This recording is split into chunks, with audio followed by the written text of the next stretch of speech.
प्रेम धुन के सभी दर्शकों अविनाशी नंबर का नमस्कार। प्रातःकालीन समय है। शुद्ध चैतन्य, शुद्ध मन, शुद्ध आत्मा, शुद्ध स्वीकार भाव। कल एक सूत्र मुझे समझ में आया। परमात्मा कहता है कि जब जब तुम होश में रहते हो तब तब मैं कर्ता, तुम दृष्टा। जब जब तुम बेहोश रहते हो तुम कर्ता, मैं दृष्टा। बहुत अद्भुत सूत्र मुझे लगा है, उस पर ही मैं आज चर्चा करूंगा।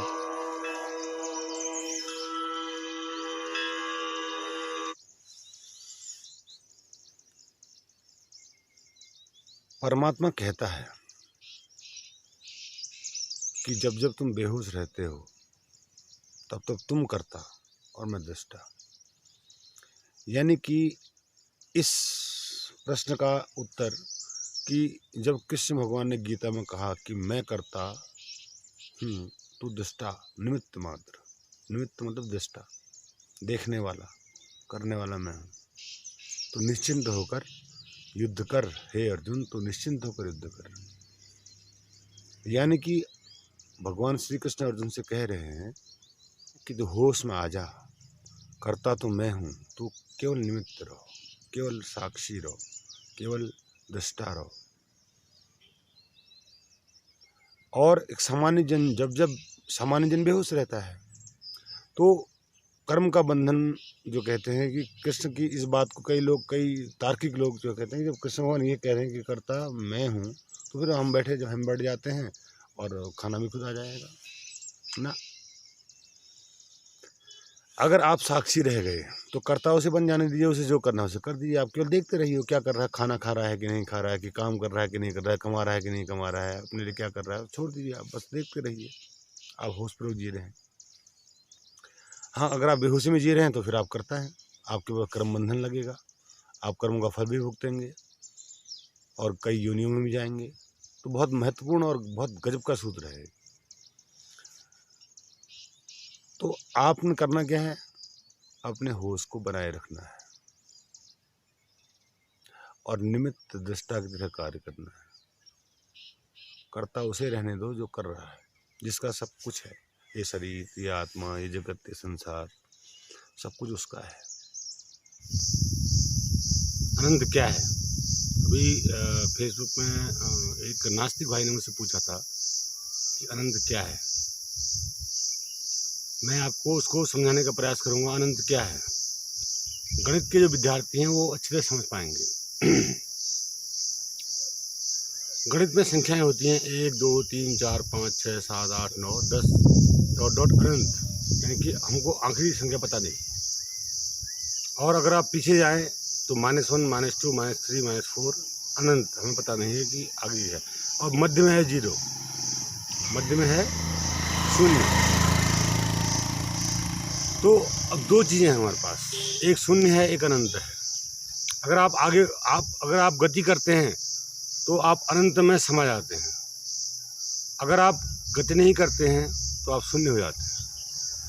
और उसके बीच में शून्य से आगे आपकी गति है 1 2 3 4 5 6 7 8 9 10 so on up to infinite.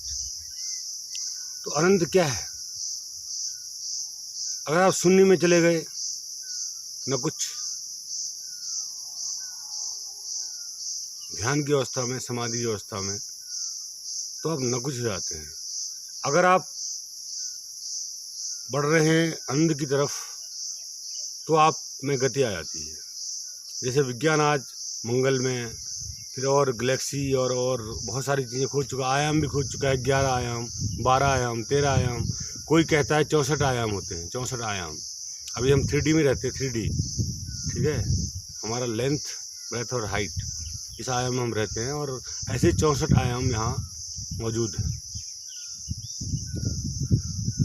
तो असल में सत्य क्या है?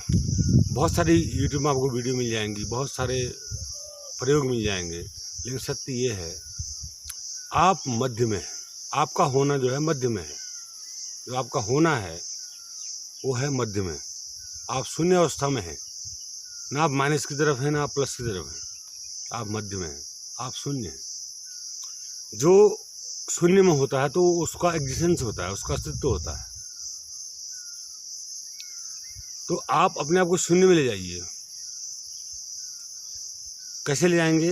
विचारों से शून्य, कर्म से शून्य, भाव से शून्य अवस्था में अगर आप जब ध्यान करेंगे तो आप शून्य को समझ पाएंगे।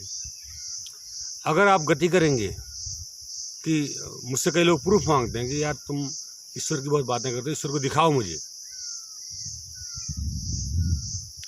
तो उनसे मैं ये कहता हूँ कि सबसे पहले आप ध्यान में जाओ। मैं ध्यान की बात करता ही इसलिए हूँ। ईश्वर की बात ही छोड़ दो। ईश्वर है या नहीं है कि नहीं है, आत्मा है कि नहीं है, बात छोड़ दो, ये सब बातें साइड में कर दो। आप केवल ध्यान में उतरो एक बार। ध्यान का मतलब क्या है? शून्य, मध्यम अवस्था माना, मध्य अवस्था माना, न माइनस में जाना, negative integer, positive integer. You are just whole number, you are just whole number, that is 0। वहां पर आके देखिए ना आप एक बार, आप शून्य में आकर देखिए ना एक बार। तो शून्य ही स्रोत है, शून्य ही बीज है, शून्य ही बीज है, बीज, जिस बीज से वृक्ष निकलता है अनंत का। शून्य एक बीज है जिससे अनंत का वृक्ष निकलता है। और आप जैसे फूल खिलते हैं, उस वृक्ष में आप जैसे फूल खिलते हैं, उस फूलों में फिर बीज बनता है, उन फूलों में फल भी आता है और उन फल के अंदर फिर बीज बनता है। आप इतने मूर्ख क्यों हैं? प्रकृति आपको सिखा रही है, जड़, वृक्ष, फल, फूल, फल में फिर बीज से फिर वृक्ष, वो आपको घुमा रही है, अस्तित्व आपको घुमा रहा है, शून्य बना रहा है आपका। आप उस शून्य को क्यों नहीं समझ पा रहे हैं? अब बातें बड़ी बड़ी, मोबाइल, मुझसे नास्तिक लोग क्या कहते हैं, जिस मोबाइल से का आप यूज कर रहे हैं ये तो विज्ञान की देन है। अरे मूर्ख हो, क्या इलेक्ट्रॉन भी विज्ञान की देन है? अरे मूर्ख हो, क्या प्रोटॉन भी विज्ञान की देन है? अरे मूर्ख हो, क्या attraction force between two particles भी विज्ञान की देन है? क्या चुंबकीय बल भी विज्ञान की देन है? क्या गुरुत्वाकर्षण बल भी विज्ञान की देन है? मूर्ख कहना पड़ता है क्योंकि मूर्खतापूर्ण बातें करते हैं। विज्ञान की देन कुछ नहीं है। विज्ञान ने केवल क्या किया है, जो बिखरा था उसको इकट्ठा कर लिया। गोल्ड कहाँ से आया? गोल्ड कहीं आसमान से टपका, पृथ्वी में था। ये जो मोबाइल जिन चीज़ों से बना है, वो जो एलिमेंट हैं वो कहाँ थे? वो इस धरती में थे। जब जंगल था तब भी वो थे, जब आदि मानव था तब भी वो एलिमेंट यहाँ थे। एलिमेंट तो नहीं बना देना वो विज्ञान ने। विज्ञान एक सूखा पत्ता तैयार नहीं कर सकता है। विज्ञान केवल संयोग करता है। और संयोग की बुद्धि किसने दी? तुमने। तुम्हारा अंदर बुद्धि कहाँ से आई? तुमने अपनी बुद्धि, अपना दिमाग कंस्ट्रक्ट किया है। आपने अपना दिमाग बनाया है, उसके न्यूरॉन्स, उसकी मेटलर्जी आपने बनाई है। आप हैं उसके निर्माता। आपने अपनी नाक बनाई है, क्या आप अपनी नाक के निर्माता हैं? क्या आप अपनी आंखों के निर्माता हैं? क्या आप अपने भेजे के निर्माता हैं? क्या हड्डियों के निर्माता हैं? नास्तिकों को देख के इतनी दया आती है मुझे।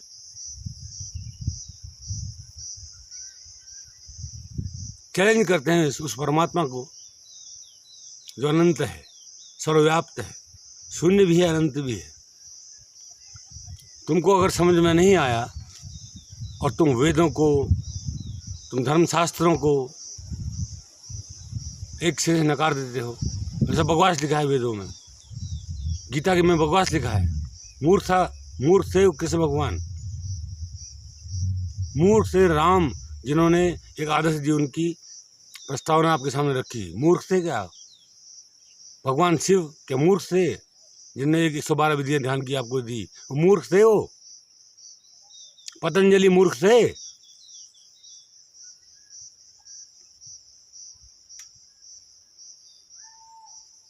तुम मूर्ख हो। तुम्हारा बुद्धि, तुम्हारा सोचने का दायरा बहुत छोटा सा है, संकुचित दायरा है। नास्तिकों, तुम्हारा सोचने का दायरा बहुत संकुचित है, बहुत संकुचित। इतना संकुचित कि शब्द नहीं है मेरे पास कहने के लिए। कोई मूर्ख नहीं था, तुम मूर्ख बन रहे हो।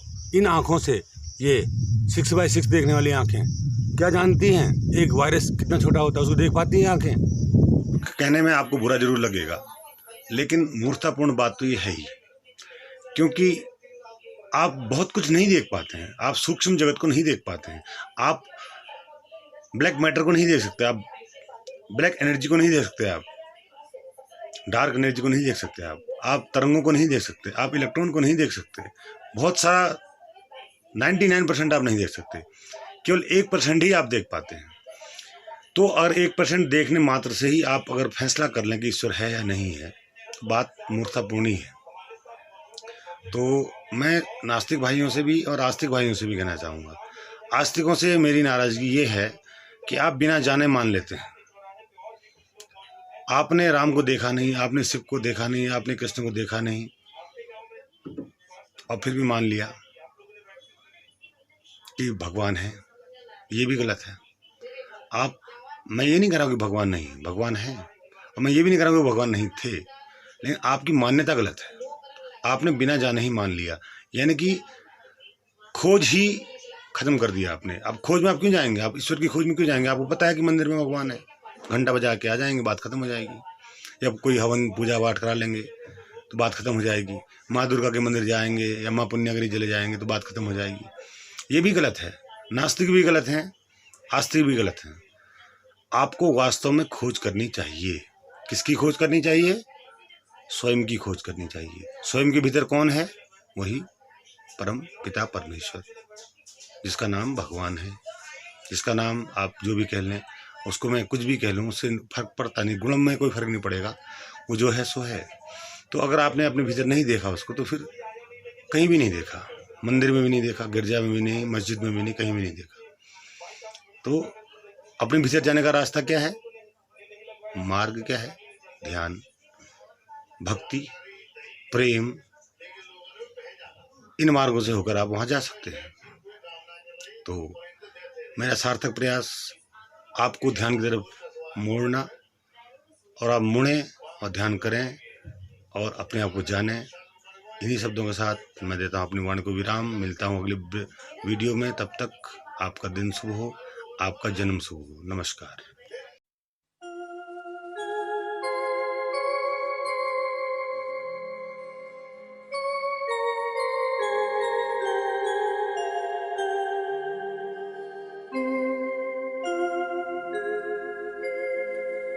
बात समझ में आई अब हमारी।